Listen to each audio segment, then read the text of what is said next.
Hello and welcome to this week's DJ Force X in Conversation podcast. Trying to get back on that weekly flow, and to kick that off, in fact, I've got a trilogy of interviews coming up in the next couple of weeks, starting with Jack from Alcopop Records. They're a record label based out here in the UK, an independent record label. The trilogy I am kind of concocting is more of a record store day themed run of interviews. I've got obviously Jack today from Alcopop. I've also got Kevin from Big Scary Monsters coming up in a couple of weeks, and sandwiched between that I have Phil Campbell and the Bastard Sons frontman Neil Starr as well.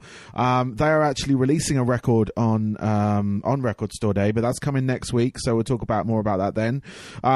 This label have been involved in Record Store Day prior, and they're not this year, but we got some information about what that's like on the label side and what they've got coming up as well, which is very exciting.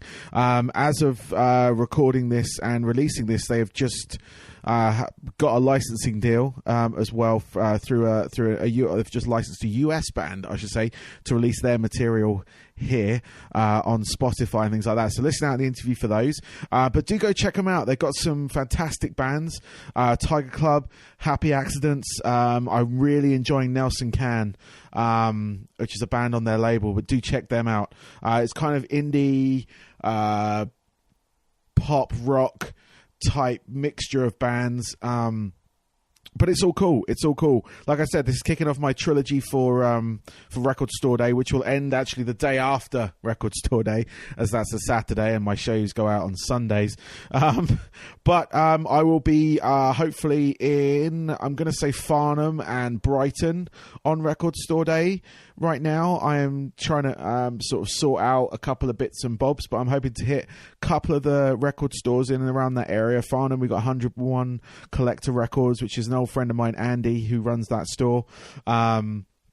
In fact, I host his website, so that's how close we are on that front. And also in Brighton, I'm not sure who I'm going to hit up down there, but I'm going to kind of make it a day, just sort of seeing how many record stores I can hit. And I figured Brighton had a whole load, and I'd not been down there in a while, so I'm going to do that and hopefully check out a gig in the evening, which I'll tell you more about next week. But yeah, for now, this is Jack from Alcopop Records. Enjoy.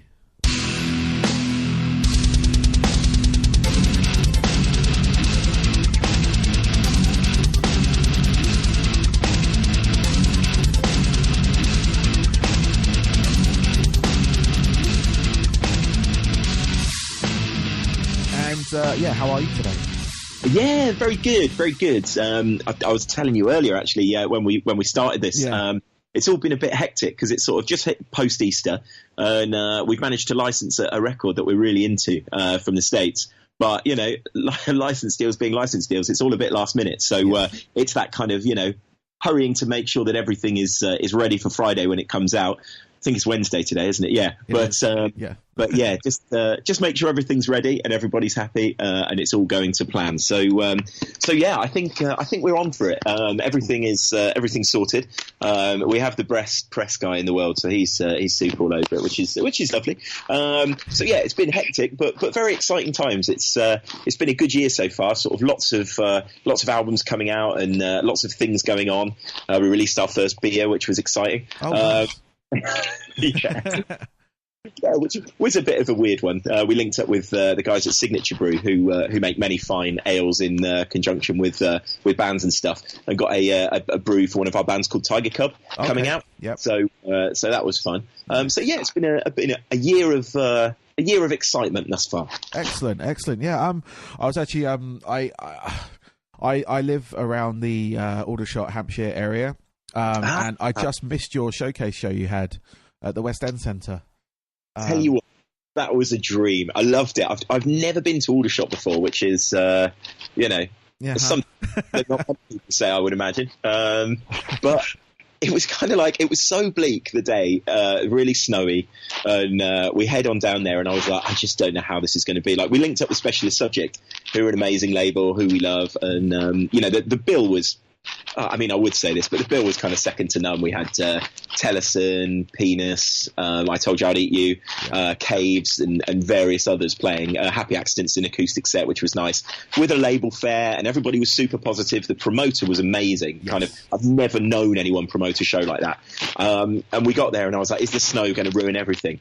Turned up a little bit late because, trains and that, to set up our label stall, and it was already packed from like 5:30. It was awesome, and everybody was nice. Everybody was kind of positive, knew all the bands, and it was just a really lovely day. And the West End Centre was fantastic. It's kind of, as I say, I don't really know all the shop, but it's so important that venues like that, kick in and doing important and exciting things with kind of, it's so easy, I think, for the West End Centre to just bung a couple of tribute bands on every Friday and Saturday and kind of, grow fat from the profits of the same people coming out every time. But they're really going out there and trying to support independent music and upcoming, labels and bands and stuff. So yeah, it's fantastic. No, really nice. I've known them there for years. I was in a band myself back in the day, and that was our local venue. And it's the same people that still run it today.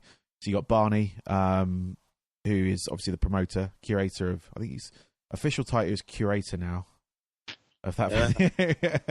I can imagine that. Just genuinely curating. Yeah, they got the same sound person, the same lighting people, and like the crew there are just fantastic. And I actually went there just on a whim a couple of weeks ago because it's the first time I've been there since I got back from living abroad, and it was just fantastic to see all the familiar faces, and it's lovely. It's such a community there, isn't it? It is, and he's always been about supporting like genuine, like original music, because he was Ruben's manager for a little while as well. Yeah, he was, wasn't he? And he's always been about putting on like original bands rather than going for that kind of cover band route that would kind of bring in, a sort of guaranteed sum of money. It's there for the community, so it supports all the different arts as well. So there's a studio there, a dance studio, things like that, and they often have installations in there as well of various artists. And it's just a very cool venue. Yeah, it's amazing. And I was really shocked with myself that I haven't been there before, because I've known Barney for a while. And fun fact, his daughter actually does some work for Alcopop now. So fantastic. She does all our mail outs and stuff very well, I ought to say. Like, she's really great. So I've known Barney for years. I don't know how we met, but mutual musical interest, I think. Yeah. So for me, for it to be the first time was crazy, but it was really nice, and I'm just excited to go there again, to be honest. Cool. So waiting for the next artist who kind of suits that we can get into the tour routing and take it on, really. Excellent. Yeah, no, like I said, I just missed that show because I went in there when I was talking to them. I mentioned, because they were asking about the podcast and stuff, because obviously I'm friends with most of them on Facebook and whatnot.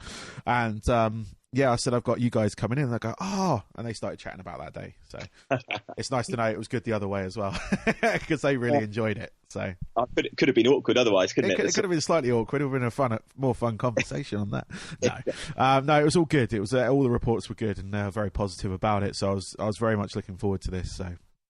Yeah, well, that's good. I mean, we could have a Barney Jevons hour on the podcast most weeks, I would have thought, I was actually tempted to get him on as well at one point. So I still might, just to see if he's interested in doing it. So I would. He's got a lot to say, I think. He does indeed, yeah. So with your label, you've been going since, was it 2006? Yeah, God, I think 2006 was the first time we ever put something out, which makes me feel very, very old.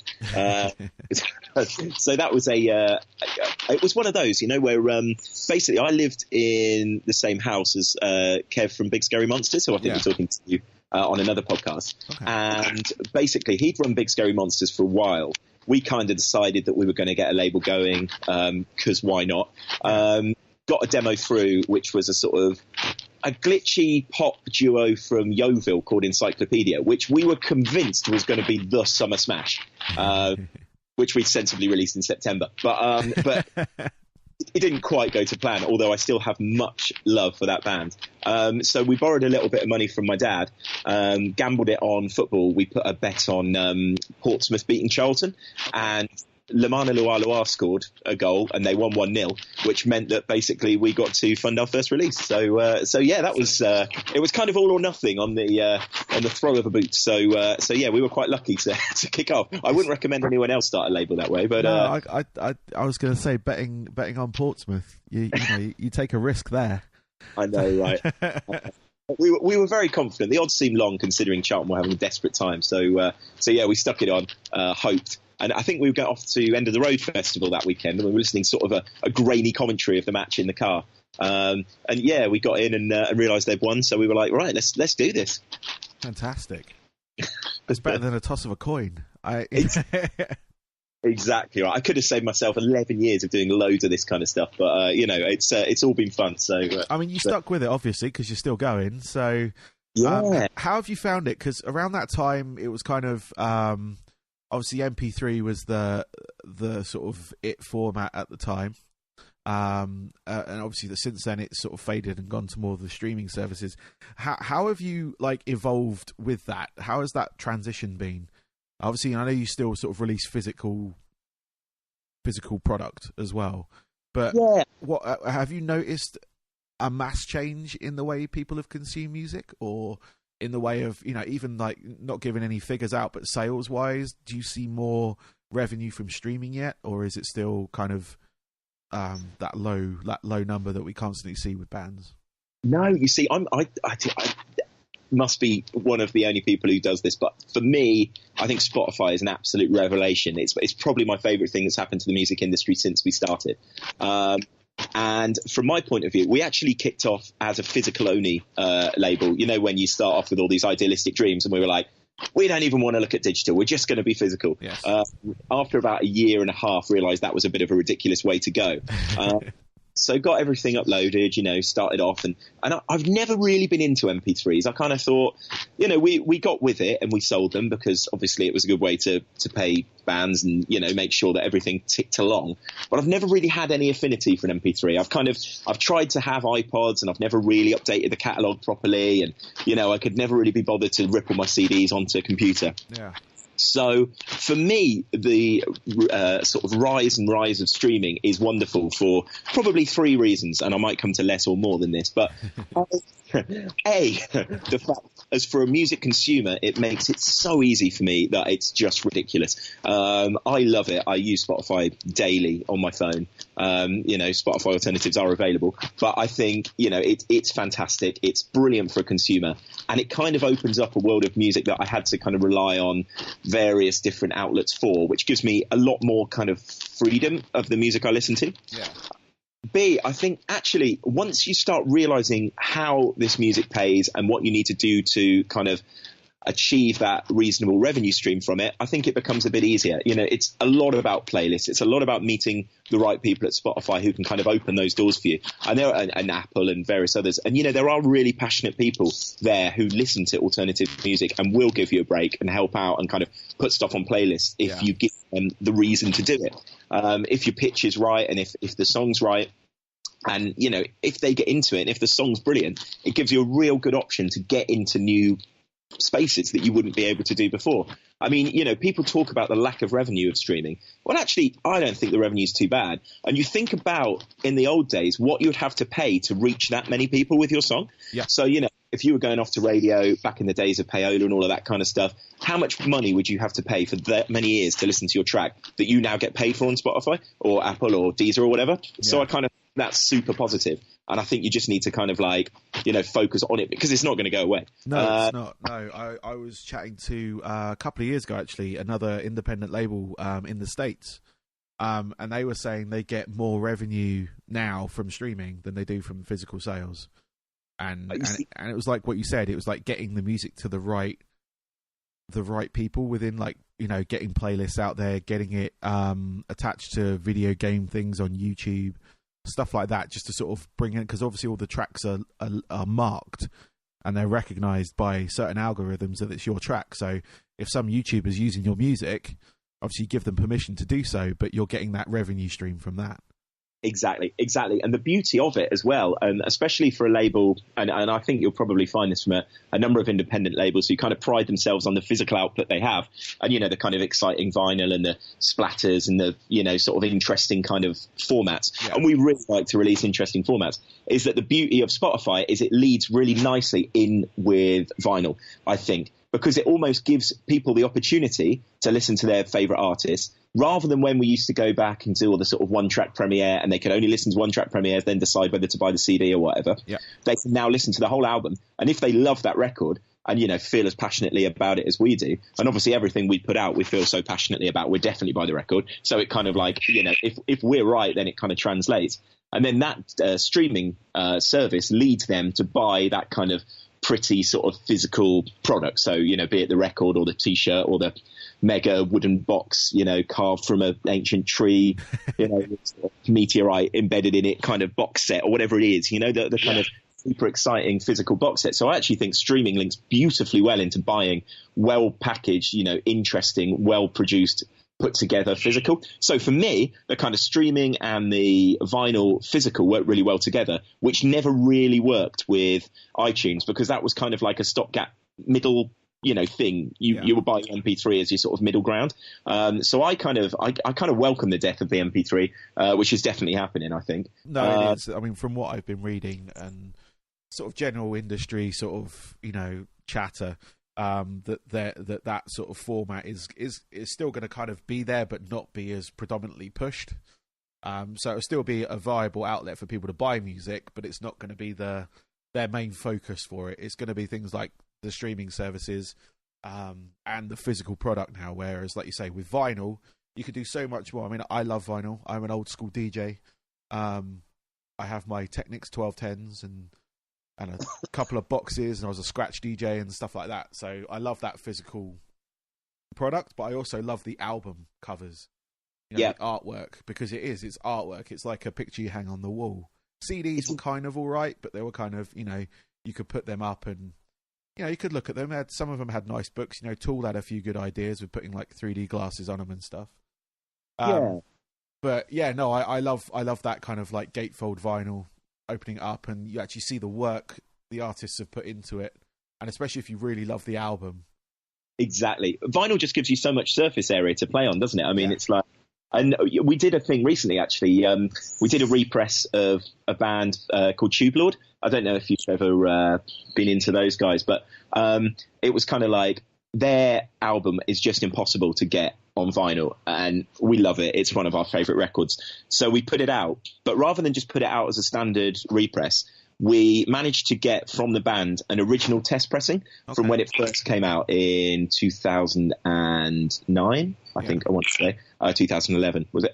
But yeah, anyway, the test pressing from the original press, and we shattered that, and kind of, which I felt sad about because it was probably worth loads on Discogs, but never mind. So we shattered the original test pressing and then sent it to our pressing plant and got them to sprinkle a little bit of the sort of crumbs of the test pressing into each one of the new records. So it had a little bit of the original record at the heart of all of the represses, if you see what I mean. Yeah.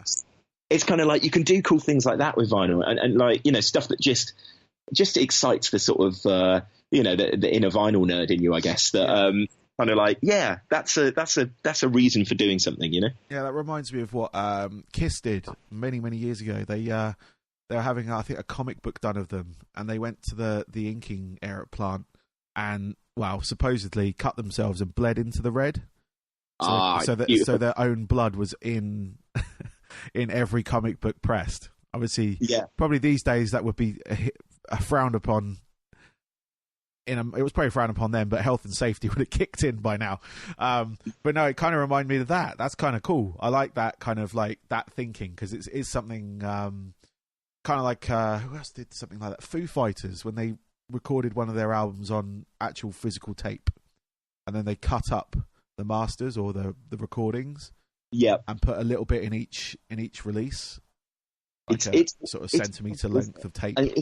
It just makes that's what makes that physical thing really important. The other one that always sticks with me is I can't even remember which artist it was. Someone on Third Man, Jack White, was definitely involved, where they pressed a 7-inch inside a 12-inch. So the only way you could get the 7-inch was to crack open the 12-inch, which obviously so cool, so cool. And like that's worth a lot of money on Disco. I really want one, but I think that sold out pretty damn quick. But yeah, it's that sort of, you know, and almost ridiculous that, but I love that kind of idea and that sort of that kind of, I don't know, wanting that 7-inch but not being able to get it unless you break something beautiful. I like it. I think it's great. That is, you'd have to buy 2 copies. That's exactly kind of how you. But even then, I couldn't break it. No, I know. I'd probably buy 3 and then you'd think about it and still not do it. So yeah. Maybe stick one on Discogs and then you see what happens. Yeah, right. So from records, we're gonna have a quick chat about Record Store Day, which is coming up in less than a month now, isn't it? It's the end of this month. Yeah, it is. 22nd.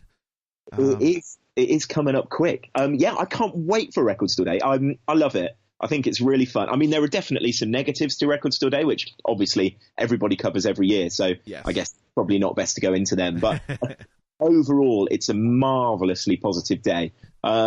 We're actually heading down to Watford for Record Store Day because there's a cool cafe run by a guy called Paul Terrace from the band Nervous. I don't know if you know those guys. I've heard the name, yeah.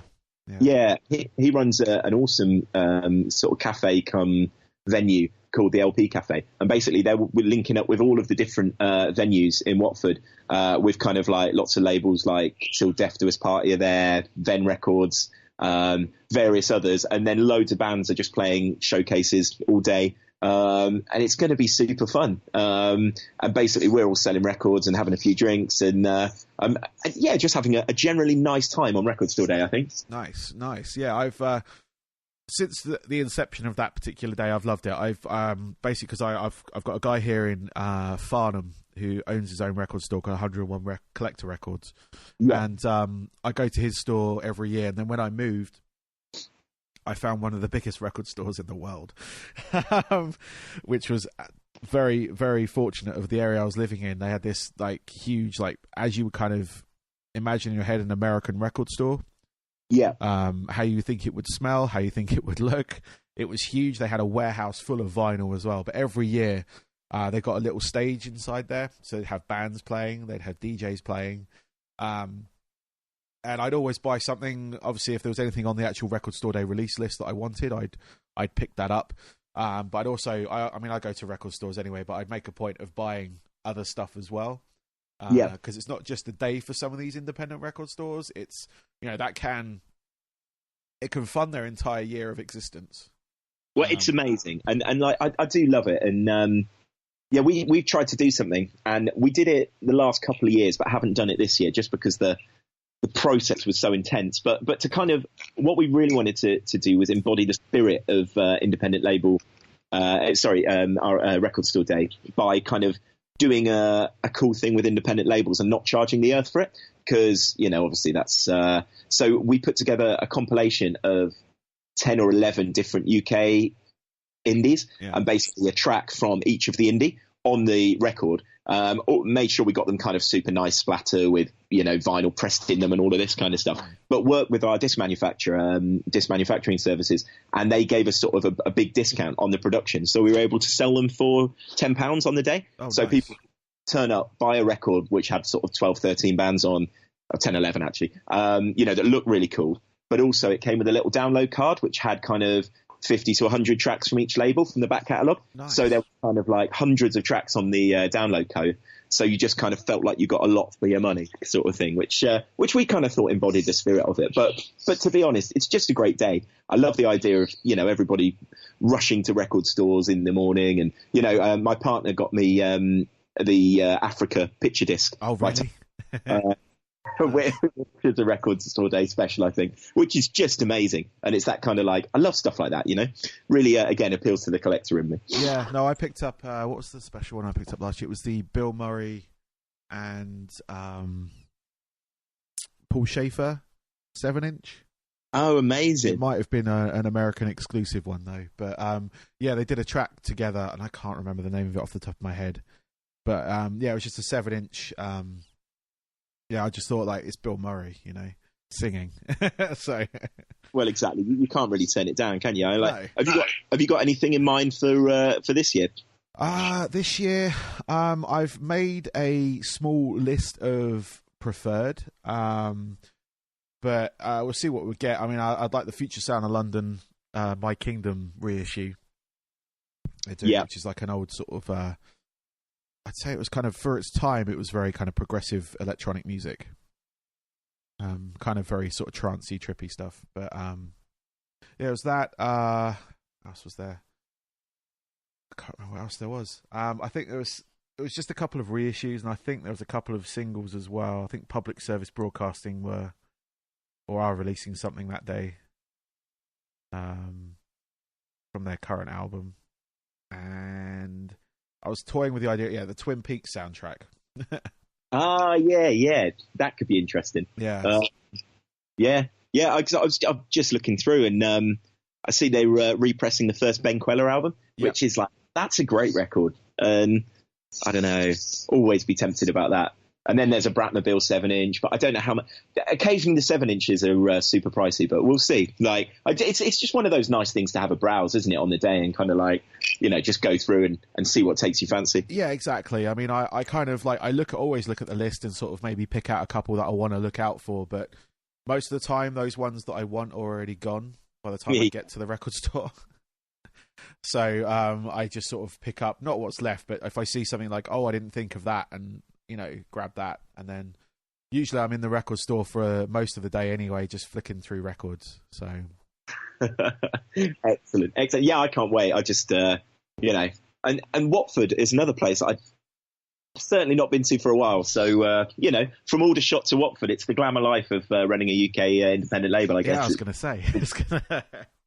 I've not been to Watford. I can't think what was the last time I was there. Is it the rugby club used to have a venue there? Okay. It was a long time ago. Yeah, well, there was quite a punk scene in Watford for a while, wasn't there? But, I think there still is. So, I guess it's, that kind of outskirts of London have a punk scene. That makes sense. Why not? So, on still on the record store day things, obviously you said you've released stuff previous years. What are the sort of, obviously, it's there to promote independent record stores generally. From an independent label wise, how is it like competition wise to get your release included amongst a lot of because there's a lot of big bands that get released on those days. I mean, this year you've got, was it Led Zeppelin? There's a 7-inch coming out from them. Pink Floyd again, another one of theirs. But like Soundgarden, Stone Sour. I'm just flicking through a list I've got here. The Cure as well. How do you compete with that? Well, that's the thing. I mean, in fairness, like Record Store Day are always very kind. So when we get in touch with them about a record we want to release, provided they're into it, which they've never not been, they're actually really supportive and kind of sort of take us through, talk about how, positive it is and all of that kind of stuff. I think they're very into supporting smaller labels getting involved. Yeah. What we just have to do, and the problem with it, and the reason we did this Sensible Records compilation, because there was a press angle to it, because, it's the sort of, here's the negatives of Record Store Day, here's how we address them, here's what we've done. Yeah. And, in fact, we got really good coverage with that. There was a big interview in Music Week and all sorts of, so it was kind of like, for us, it's just getting that visibility and making sure that the people who are into our label go out and go and buy our stuff from the stores, because it's kind of like, for somebody who is just on a bit of a browse of a record store, whatever kind of artist we put out is always going to be suffering from, people who just want to go and pick up a Cure record or a record of an artist they know and have kind of, seen at festivals over the years, a kind of legacy artist. So I guess that the problem is that there's so much out there that it's tricky. It's tricky to make things stand out, which is why if we do a Record Store Day release, we kind of want to do it properly and, give it a reason for people to talk about it online or people to kind of be excited about it and want to share photos of it and all of that kind of stuff. And also, just to make sure it works. So it's kind of like we wouldn't half-heartedly put something out on Record Store Day, if you see what I mean. Yeah. Something we feel, has a place that people might go in and say, well, I was going to buy this Cure record, but actually, this is so cool that I'll go for this instead. Cool.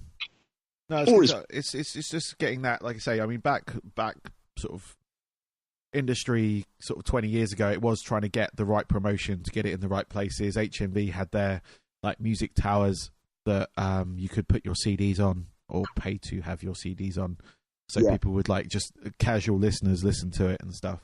And like I found with the sort of like streaming services and everything, one of the sort of what's the common sort of consensus is it gives you a level playing ground. With like every artist out there. So bar the promotional machine behind some of them, like if you've released something on the same day as say Taylor Swift, as long as you've got your promotional team working to get it on playlists on that, it's like an equal, when it comes to the playlist side of things, an equal playing ground. And that's it. And I suppose there is a bit of a crate digging element to Record Store Day, isn't there? It's lots of stuff. But it's just, I guess it's having, because I mean, there's several steps, isn't there? Because you need to get it okayed by Record Store Day, and I mean, I think that's fairly simple. I think they're positive to independent labels and they want people to be involved, so that's not a massive problem. You need to be confident that you're going to sell enough to hit their minimum requirements, which I know when we last did it were 500 copies. You couldn't go out there with a sort of 100 copy tape that to be officially involved with Record Store Day. It had to be a minimum 500. So there's that to think about. Okay. Then it's kind of having your kind of relationship with the stores so that they actually buy the thing. Because, you can put 500 copies up for Record Store Day, but if none of the shops want it, then you're going to be sat with 500 leftover copies going like, okay, we need to work out another release plan for this. So, there's that as well. And then trying to get people to buy it. So there are a lot of steps along the trail. And, I mean, it happens with all distribution, of course. It's kind of, if the shops don't want to buy it, they don't want to buy it. Yeah. But, the stores still do those kind of, those racking things. So we had the Spook School album racked in FOP as one of the sort of, exciting releases this year, which was cool. But it's that sort of, I think it's the relationship with the indie stores and making sure that they know what they're getting and why they should want to buy it, really. Yeah. Cool. Well, I mean, go back to your label. I was going through, sort of a playlist of your bands. And I really enjoyed some of them that I heard. I've actually made a little list of the bands that I was enjoying. There was Tiger Cub.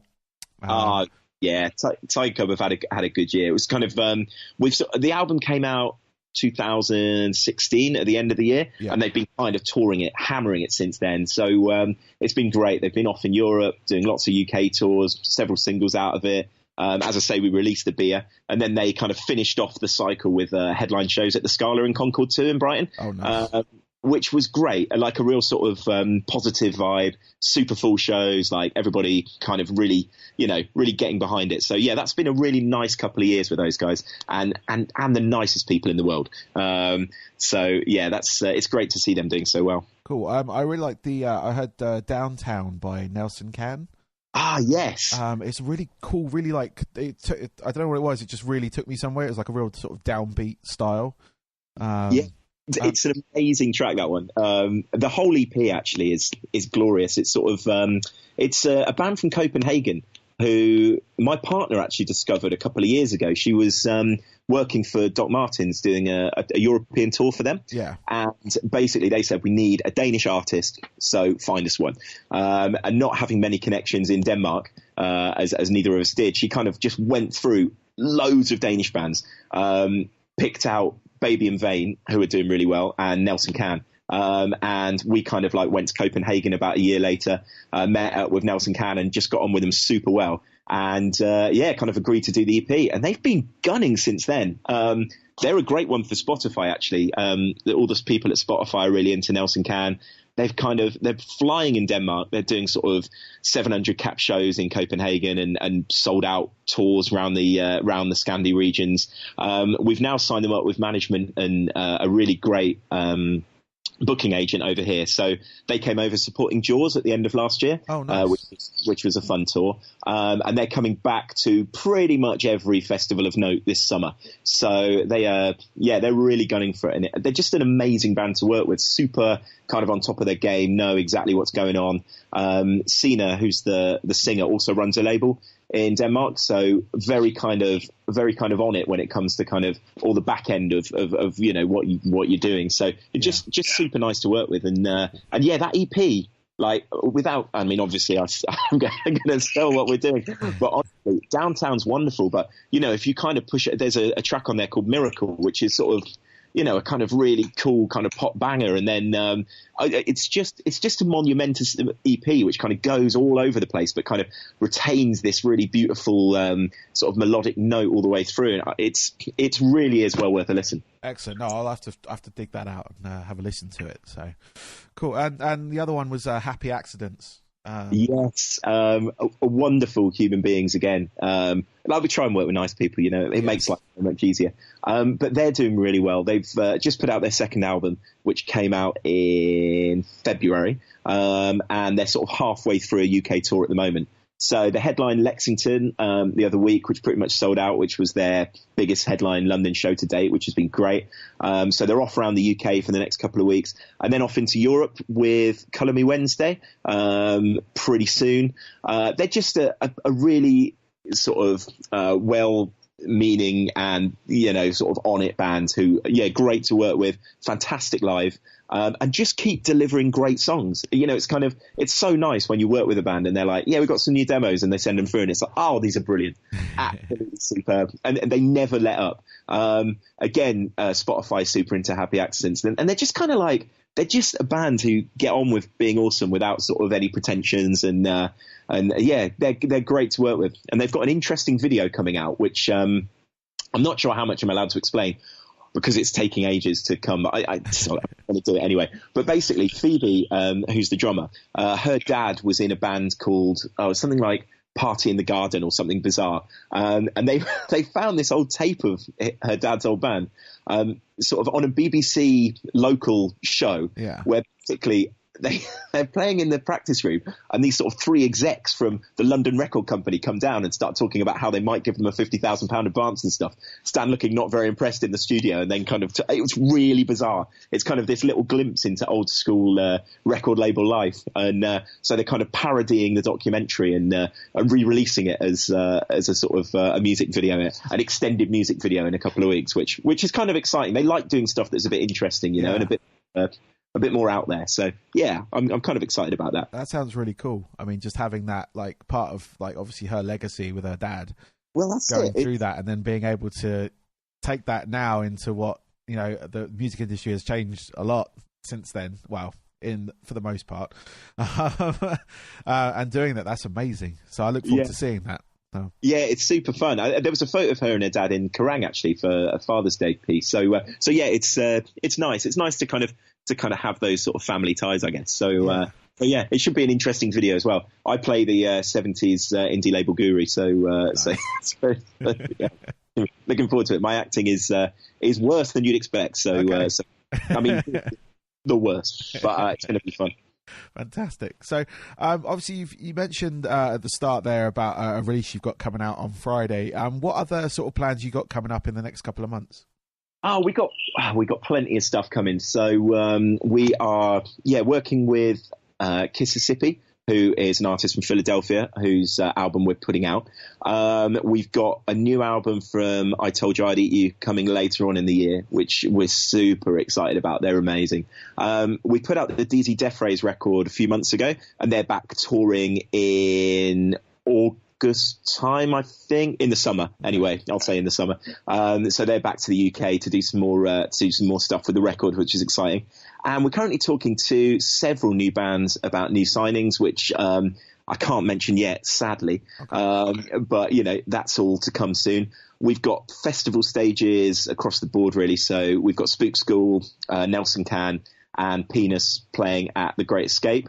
Then we're over at Truck Festival. We've got some artists at 2000 Trees, Latitude, various others. So yeah, we're going to be sort of skipping the festivals around this year. Cool. With lots of our bands playing sort of those kind of things. So yeah, lots coming up really, which is exciting and you know, fills me with dread at the same time. Yes.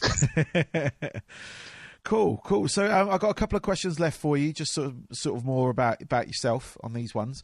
So what are your 3 top albums that kind of shaped the person that you are today? Oh, wow. That's a good question. And I like the way you don't pre-warn me of these, so I just have to go with it. So I'm going to go for Through Being Cool by Save the Day. Cool. Save the Day being one of my favourite bands of all time, and that being their greatest album. And I think when I listened to that, I was kind of like, it really got me into that kind of American vagrant scene that got me super excited at the time. I'm going to go for 100 Broken Windows by Idlewild. Cool. Because I thought that was glorious at the time. Really loved it. And now I'm torn, but I'm going to go for Wages of Fear by Tellison, because they're a band that we managed to sign to the label. And that second record at the time was probably, when I was listening to indie music and just thinking that, like, this is the peak of something that I desperately want to be involved in. And I mean, it could have been I Waited Up Till It Was Light by Johnny Foreigner, but I'm going to go with that Tellison record, Wages of Fear. Yep. Excellent. What are your hobbies away from the label? What do you do to kind of, if you can, escape that side of things? Yeah, there's not an awful lot of escaping, but I mean, part of the beauty, of course, is kind of the label is the hobby as well as the work, if you see what I mean. Yeah. So I just love doing it. But yeah, so I just kind of, I'm actually a season ticket holder at Harlequins now, since we moved to Twickenham. So always been a Coventry City fan, but I enjoy going to see Harlequins play. It's a really nice atmosphere, and it's a good sort of get away from what you're trying to do. There's just the kind of, I enjoy a bit of traveling, where possible, go and see some sort of interesting and different things, which is always fun. Go to the gym, that's a little bit boring, but, just kind of getting into that a little bit. I think it's because I'm getting old, and I'm like, my body's not going to last forever. So, yeah, I would say that was the kind of main things. Just, cool. A lot of my hobbies, as I say, are kind of interlinked with what I do with the label anyway. So yeah, I guess just going for really nice meals. God, I sound like I'm on a bad dating profile, but nice meals out, that kind of thing. Just a little bit of sort of time away from the computer and just enjoying the nice things that life has to offer. That kind of stuff. Yeah, long walks on the beach and exactly all that stuff. And I have 2 kittens. They keep me amused and entertained all the time. So okay, cool. Yeah. Nice. So finally, where can people reach out to you guys? Where's the best place to find out about Alcopop? Well, probably we've got a brand new glitzy website which looks very lovely, which is ilovealcopop.co.uk. And then other than that, our handle is basically just I Love Alcopop everywhere apart from Instagram, where for some reason it's Alcopop Records. But yeah, we're very chatty, so hit us up on Twitter is probably the best bet. Cool. We're always on there and always there talking about nonsense. So yeah, and it was lovely to hear from people, because it's kind of like the whole point of starting the label and the whole kind of point of keeping it going is just basically all the wonderful people you meet and, all the fun things you get to do. So it's that sort of like, yeah, it's great. And I love it if people sort of get in touch and then we can just genuinely chat to people. I think it's kind of important in indie label goodness. So, yes. So do reach out. Cool. All right, Jack, thank you very much for your time. I do appreciate it. No, thank you. It's really nice to be a part of Total Rock as well, which is a station we super love. So that's awesome. That's all cool. Well, yeah, like I said, thank you, man. I do appreciate it. Good luck with your release on Friday. Thank you very much. Yeah, I'm back to the grindstone on that now, but yeah, it's all looking good. I think we're cracking it. Excellent. Cool. All right, man. Thank you very much. Speak to you soon, man. Take care. Bye. Bye.